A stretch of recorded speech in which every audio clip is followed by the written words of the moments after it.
मराठा आरक्षण मराठ्यांच्या पोरांसाठी मागितलंय।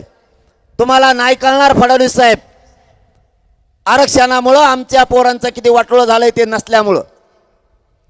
आज रस्ते जाताना आणि येताना सुद्धा मराठ्यांचे पोरं भेटतायत, मराठ्यांचे मायबाप भेटतायत आणि सांगतायत आरक्षण मिळालं, माझं पोरग MBBS ला लागलं। कोणी सांगतं पोलीस अधिकारी झालंय, कोणी सांगतंय नायब तहसीलदार झालंय। हा आनंद या मराठ्यांना बघायचा आहे। तुमच्या डोळ्यात फडणवीस साहेब आमचा आनंद का खुपतोय? का मराठ्यांचे लेकरं अधिकारी झालेले तुम्हाला बघायचे नाहीयेत? काय चुकीचं पाऊल मराठ्यांनी उचललंय आतापर्यंत? स्वतःच्या लेकराला न्याय फक्त मागितलाय, दुसरं तुम्हाला मागितलं काय? तर तुम्ही षडयंत्र करून मराठ्यांच्या अंगावरती मराठ्यांचेच लोक घालायला लागलात।